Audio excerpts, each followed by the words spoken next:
Vocês duas já falaram de neurociência. Sim. Mas o que é neurociência? De fato. A neurociência é uma ciência que estuda o nosso cérebro, o nosso comportamento, todo o sistema neurológico, né? E ela vem sendo trazida muito para o comportamento humano. Ou seja, muitas pessoas que de forma empírica falavam sobre algumas coisas, né, de comportamento, que associavam, por exemplo, à lei da atração, ao segredo e a uma série de coisas que não tinham explicações muito específicas, científicas. A neurociência ela chegou como uma ciência do comportamento para comprovar o porquê fazemos o que fazemos. De forma bem simples, é isso.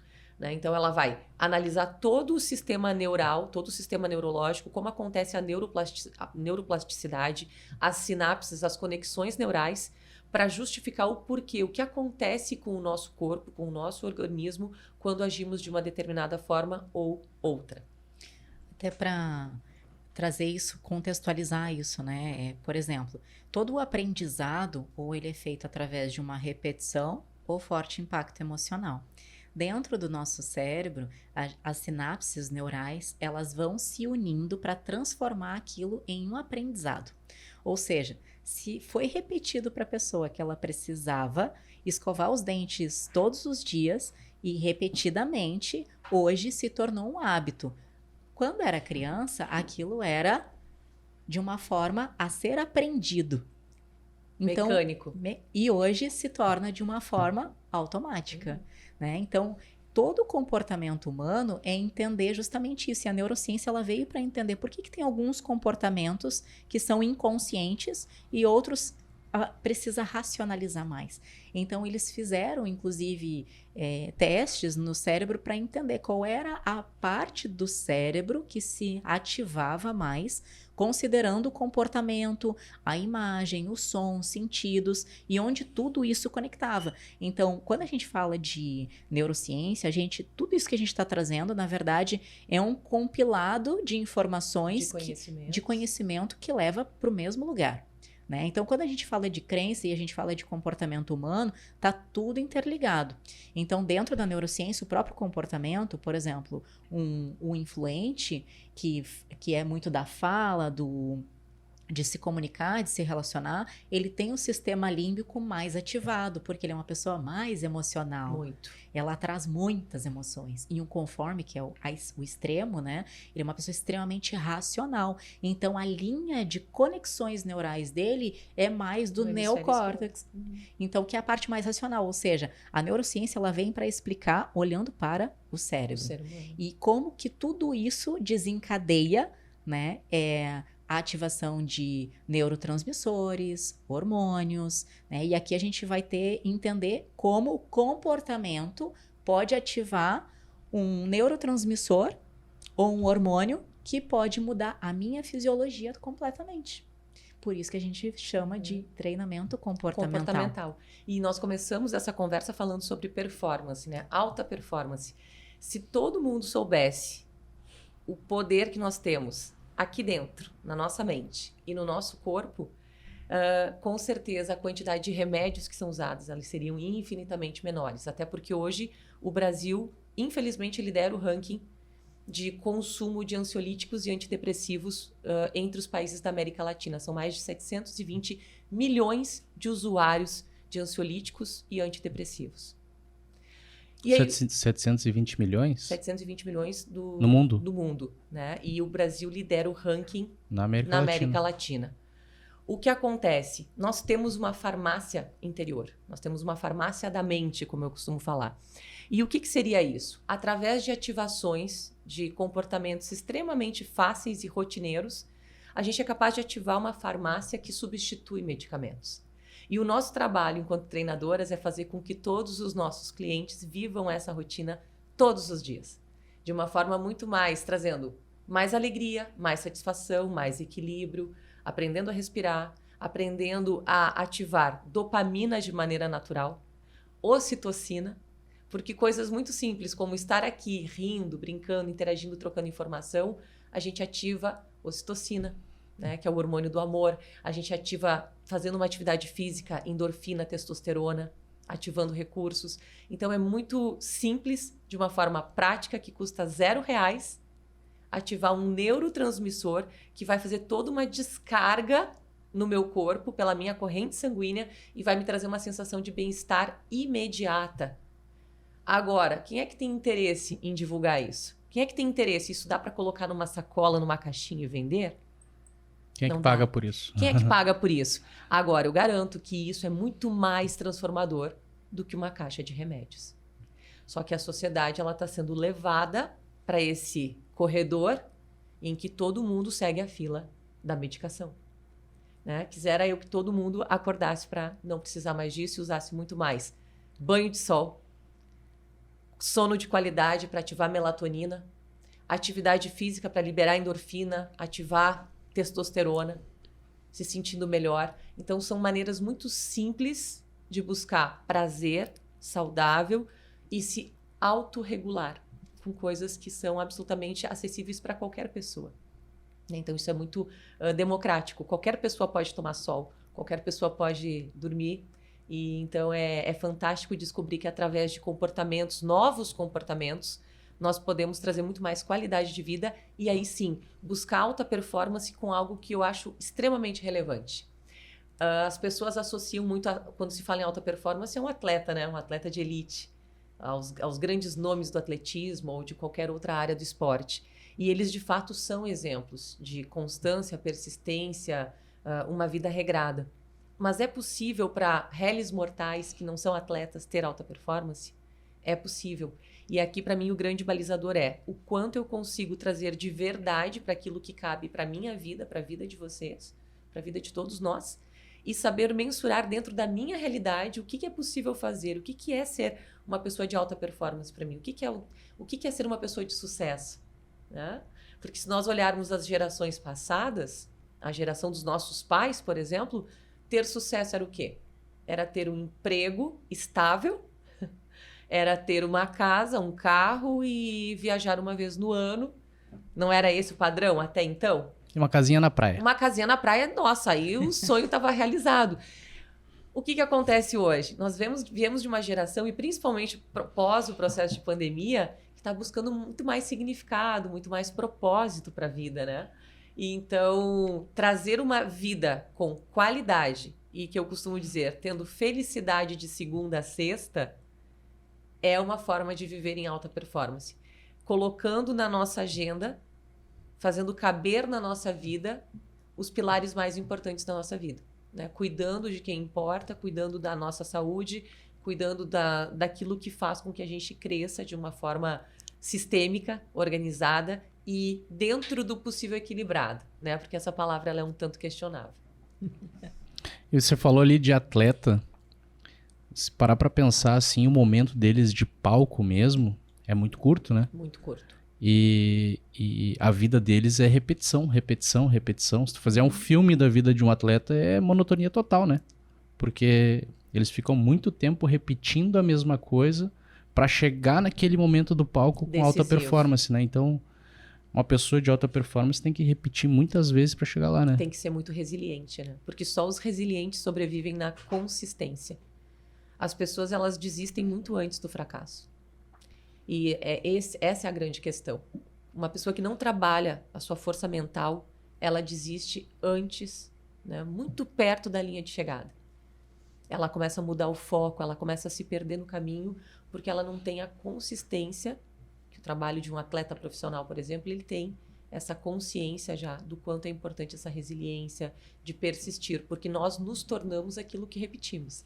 Né? Nós somos uma soma das nossas escolhas diárias. Então, o que vocês escolhem fazer todos os dias? Se você começar a fazer uma lista de tudo que você escolhe ser todos os dias, que você escolhe fazer repetidas vezes, isso vai nos trazer um indício de quem vocês são. Porque nós somos aquilo que repetimos incessantemente. E aqui não só os atletas, né, mas grandes empresários, por exemplo, que construíram do zero uma grande empresa, ou que precisaram batalhar muito, né, trabalhar muito, não gosto muito da palavra batalha, mas que trabalharam muito, precisaram se desenvolver muito para chegar onde chegaram, né? Construir de fato uma empresa grandiosa que gera inúmeros empregos, que gera um impacto social.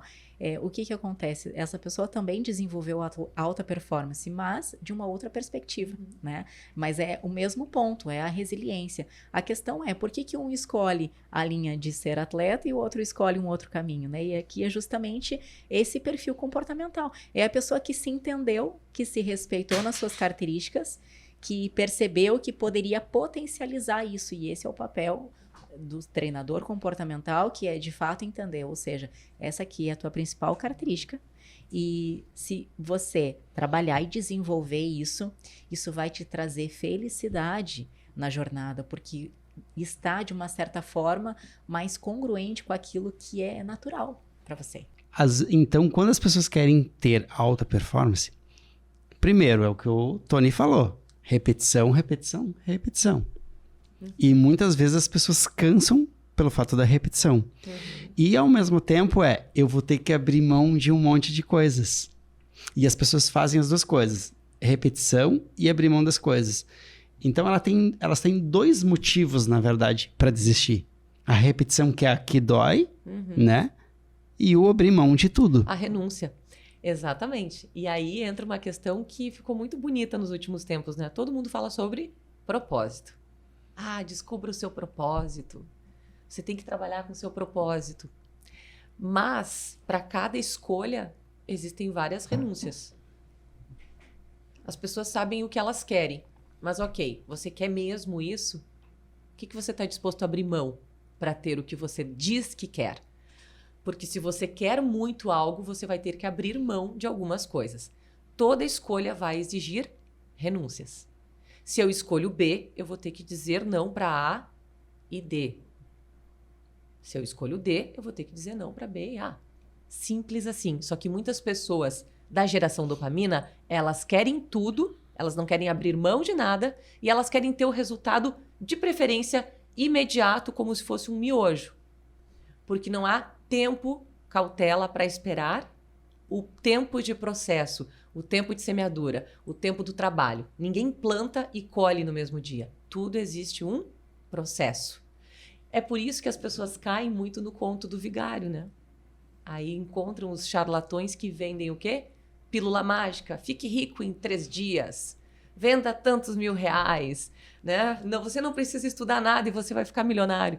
Porque as pessoas buscam imediatismo. Ninguém quer trabalho. E a gente vende trabalho, né? A gente vende trabalho. Eu digo, olha, alguém chega na minha frente e digo, olha, se tu fizer a tua parte, tu vai ter resultado. Eu não vendo enganação, né? Não vendo promessa vazia. Então, eu digo, eu sei que eu vou dar 100% dos meus 50%. Mas você está disposto a fazer a tua parte e dar 100% dos teus 50%? Aí vai funcionar. Então, processo exige trabalho, exige renúncia e exige a resiliência de fazer uma mudança real de comunicação e comportamento. A Juliana analisa comportamento e você treina comportamento. As As duas analisam e treinam. Eu tava olhando aqui pelo perfil delas, na verdade, né? Tu olhou o perfil de outra pessoa, então. É que eu vi que a Juliana era expert em análise de comportamento. Porque o que acontece, só para... Nós duas somos analistas, nós duas somos treinadoras. Entendi. Né? Mas a questão é o posicionamento só. Entendi. Tá, porque eu ia perguntar se complementavam e se as duas áreas podiam atuar juntos para desenvolver uma equipe, uma empresa ou pessoa. E geralmente potencializa muito, né? Diferente da história da Fernanda, a minha história foi... Eu sou empresária desde os 19 anos que eu tenho empresa.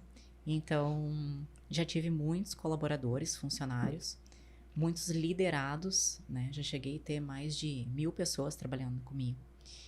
E num dos últimos negócios que eu tive um prejuízo significativo. Ali foi o momento que eu precisei repensar, né, nos meus projetos, e foi aí que, treinando pessoas já de uma certa forma empírica, porque quem tem colaborador ou tem liderado, né, seja direto ou indiretamente, mas que assume o posto de líder, né, hoje, como advogada também atuo muito olhando para esse lado empresarial das relações.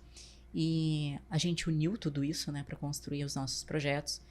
E dentro dessa minha liderança empírica, eu treinava pessoas. Então, eu precisava estudar e sempre estudava livros, buscando referências, principalmente de empreendedorismo, para trazer referência para essas pessoas.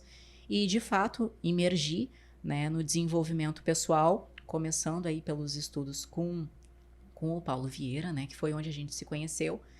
Segui, né, toda a jornada proposta por ele, e dentro desse caminho eu fui me especializando muito nessa parte de análise comportamental, né, que é o Davidson que trouxe isso, né, dou muita honra a ele também, que hoje ele está me proporcionando também participar um pouco desse nova fase do projeto dele. Então são grandes mentores assim que trouxeram essas possibilidades para a gente estar desenvolvendo isso de uma forma mais didática, dentro de uma metodologia consolidada. Porque o que acontece?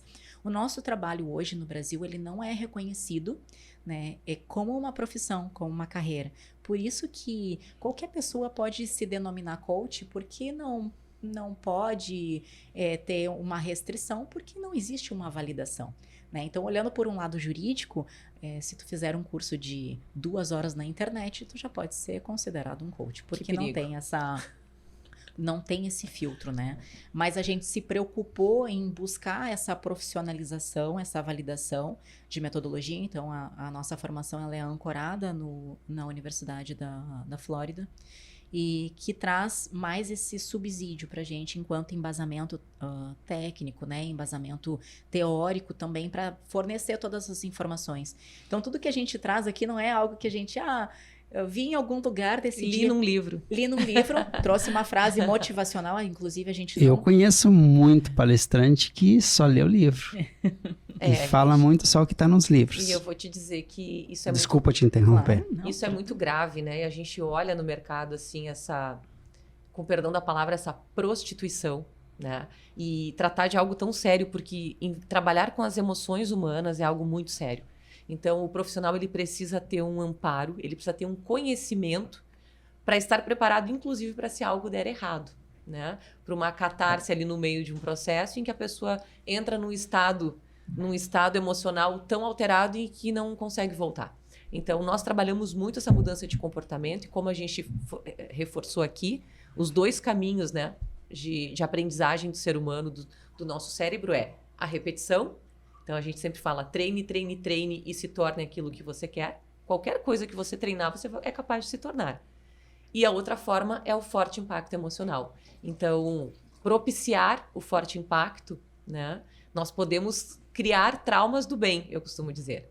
E em sala, em atendimento, nós geramos alguns traumas, forte impacto emocional, para trazer essa emoção, né, para o nosso cliente e para que ele realmente sinta a emoção necessária para gerar uma mudança de comportamento. E nessa busca de... Hoje, alta performance também é uma frasezinha de moda, né? Uhum. O pessoal fala muito Alta isso, performance, propósito. né? E Ainda mais no Instagram, né? bastante. E quais são os erros que vocês identificam nas pessoas que estão buscando isso? Buscando a alta performance? Buscando ou vendendo alta performance de uma forma Não, errada? quem está buscando. O maior erro, assim, visível, é a pessoa que fica no raso. Ela fica de live em live, conteúdo em conteúdo. Não aprofunda em nada. Ela fica de frases motivacionais. Ela não se aprofunda, ela não busca entender de onde é que vem a explicação, de fato, para uma real mudança. E ela não se propõe, de fato, a imergir. Porque a pessoa que fica no raso, ela, de fato, não entende a profundidade que é. Porque para ter uma mudança real, já na fase adulta, a gente precisa, sim, acessar a parte do inconsciente. E para acessar o inconsciente, a gente precisa imergir, precisa aprofundar. Da onde é que veio essas crenças? E não é só ficando de posts motivacionais, e também não é pedindo conselho para um amigo, ou mesmo a gente sendo treinadoras, né, e analistas comportamentais, às vezes nossos amigos, a gente não consegue ter essa aproximação de trazer uma técnica, porque se é uma amizade já muito antiga, ela vai identificar o seguinte: mas nós vivemos esse período juntas e naquela fase lá, né, tu não era essa pessoa. Então, existe uma crença, né, dessa pessoa com um julgamento para mim, né? E o julgamento, independente se é positivo ou negativo, não interessa, né? Mas ela já tem um olhar.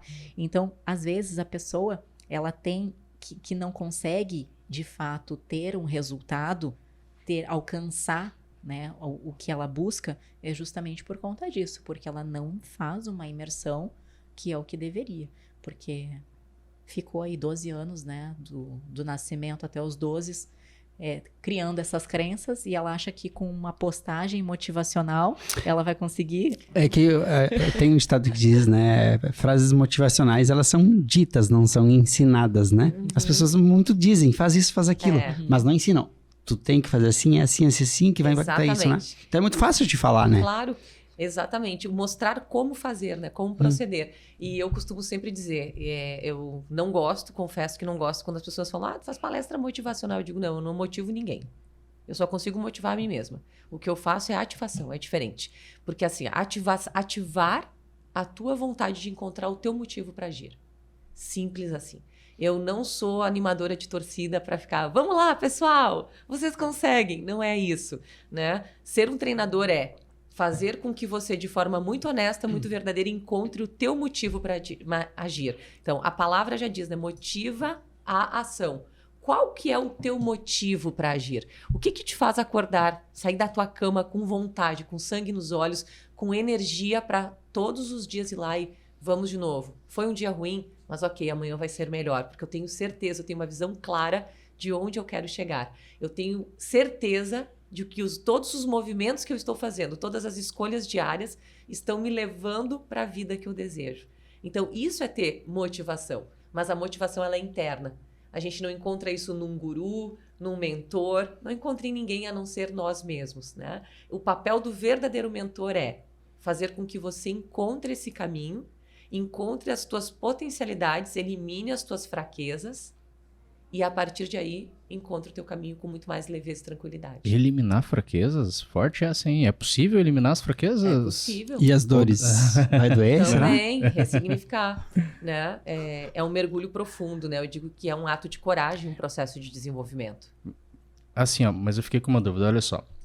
Eu tenho determinadas habilidades, tá?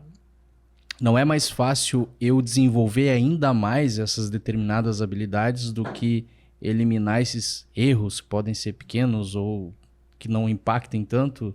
Não, às vezes não é melhor ter um foco? Excelente pergunta. Mas aqui, quando eu falo em impedimentos, eu não estou falando em fazer o impedimento dos comportamentos que não são tão hábeis, né, no ser humano. Aqui nós estamos falando em impedimentos emocionais. Entendi. Autossabotagem, procrastinação, Entendi. falta de foco, medo, insegurança, baixa autoestima.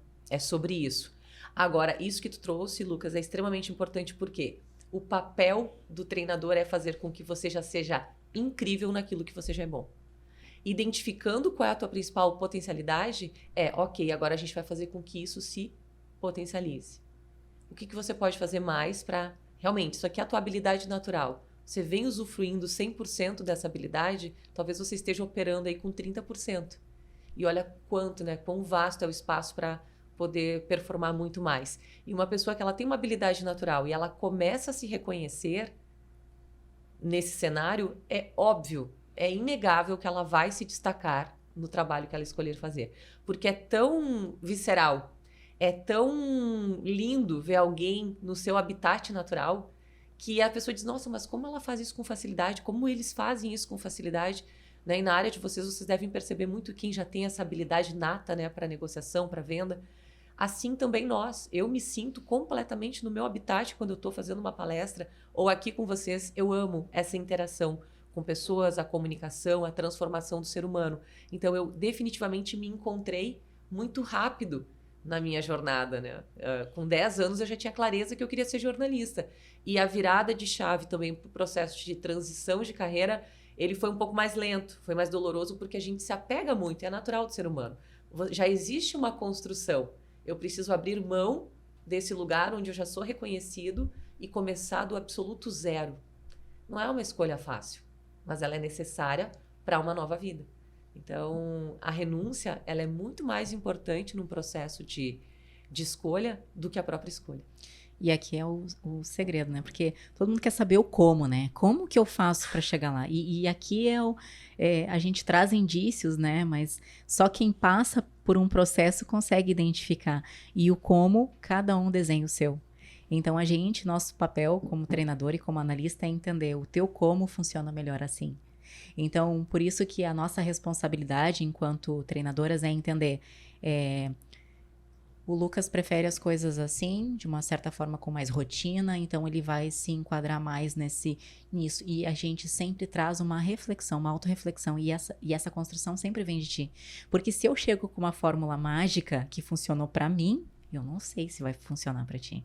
Então, é claro que quando eu compartilho a minha história, o meu aprendizado, os meus ganhos, aquilo que funcionou para mim, pode funcionar para uma outra pessoa. Né? Porque histórias de sucesso podem ser modeladas, mas não significa que vai funcionar para todo mundo. Então, tem que ter esse cuidado de entender que cada ser humano é único. E o meu papel, né, o papel da Fernanda é potencializar aquele ser humano único que a pessoa é. Então, elevando a autoestima da pessoa, ela vai se perceber e entender, isso aqui é o que vai fazer bem para mim, isso aqui é o meu melhor caminho para mim, é entender tudo como que funciona para mim, e a pessoa se manter persistente. É aí que a persistência nasce. Exato. Porque aí não dói tanto. Vai doer muito se aquilo não fizer sentido. Não fizer sentido algum. Uma pessoa deslocada na vida, ela tem muito sofrimento, ela arrasta correntes e ela não traz bons resultados. E isso dentro das organizações, das empresas, a gente vê muito. Como o nosso trabalho fazendo a análise comportamental dentro de uma grande organização, quando vários colaboradores são mapeados, nós chamamos isso de DNA organizacional. Então, o que nós fazemos? Nós unimos as especificações de cada um, as diferenciações de cada um, e nós trazemos quem é melhor para ocupar esta cadeira. Quais são as habilidades que ele tem que ela não tem, ou vice-versa, e onde eles podem ser melhores aproveitados dentro de uma empresa. Então, isso potencializa lucro, retorno financeiro. Né? Então, fazer essa dança das cadeiras com inteligência, hoje é fundamental. Muitas empresas nos contratam justamente para fazer o quê? A melhor adequação dos perfis nas organizações, para evitar custo com contratação errada, que no Brasil a média é de quase R$500 mil para uma empresa de médio porte, porque as pessoas são contratadas por currículo, no papel todo mundo é lindo, maravilhoso, competente, e elas são demitidas por comportamento. É o comportamento que acaba com os relacionamentos, sejam eles profissionais ou pessoais.